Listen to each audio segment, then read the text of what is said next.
I love that man. Love me some Alex Haley. He was a father figure for me. He was a big brother for me. Man, yeah, see.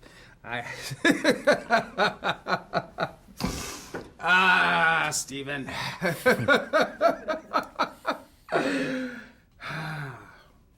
Alex, Alex was a great man. And I don't often use those two words in combination. Alex was a great man. Alex, let me tell you about Alex Haley, okay?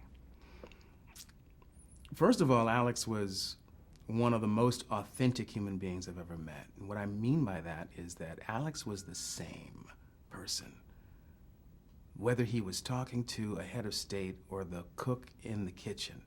And believe me, I did a lot of ballroom dinners with Alex. And invariably, at some point in the evening, after all the speeches were made, he would go back into the kitchen, because those kitchens in hotel ballrooms tend to be, at least in the 70s, were populated by people of color. And Alex had that very rare ability to, when he was talking to you, he wasn't looking around the room. He was focused on you. Alex made you feel as if you were the most important person in the world when he was with you. And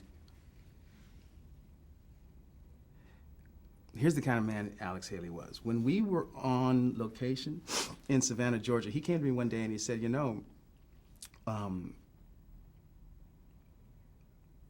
you're too young to be aware of it, but this is probably going to end up being a pretty important event in your life. And I think it's really important that your mother be here for some of this.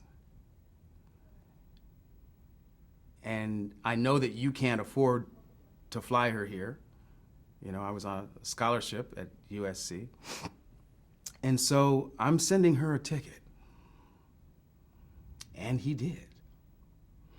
He brought my mom to Savannah for a week while we were there, because he knew how important it was. He knew how important she was to me. My mom, when I got to USC, like I said, I was on full scholarship, but there was a gap in my financing, because I was not able to hold down a part-time job. And so in addition to her day job as a social worker, my mother was a cocktail waitress at night at Small's Paradise on Stockton Boulevard in Sacramento, California, so that I could go to USC. So Alex knew the importance of Irma Jean in my life. And he knew how important it would be for her to see and be a part of this experience. That's Alex.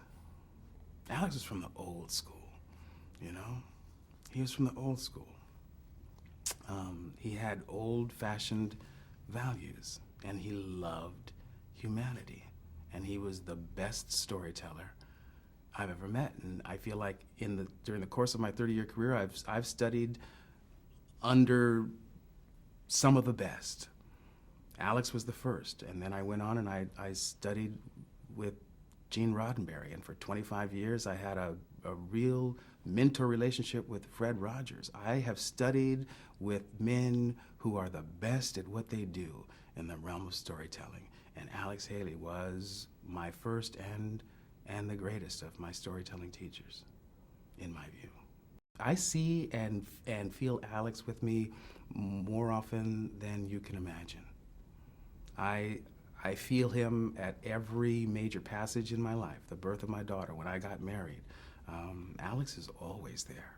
Alex, it's really interesting. I went to this village of Juforé once. This was when Alex was still alive, and I was embraced as a family member. And even though there's no genetic material that we have in common, we have a psychic connection. We have a cellular connection, not cellular, but cellular connection that makes us part of one another, he and I. And he's one of my ancestors, he's looking out for me from the other side. I feel his presence often. I mean, I feel him here now.